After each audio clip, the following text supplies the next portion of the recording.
Write an expression for the general term of the sequence 4/3, 4/9, 4/27, etc.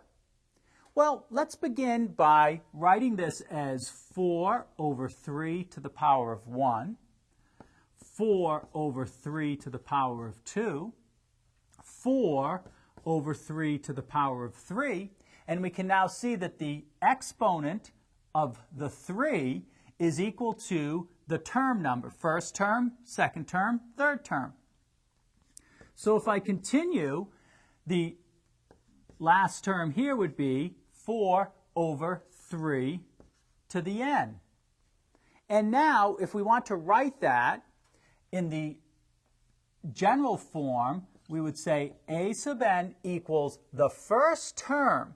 Well, the first term really is going to be 4, and then we multiply that times 1/3 raised to the power of n.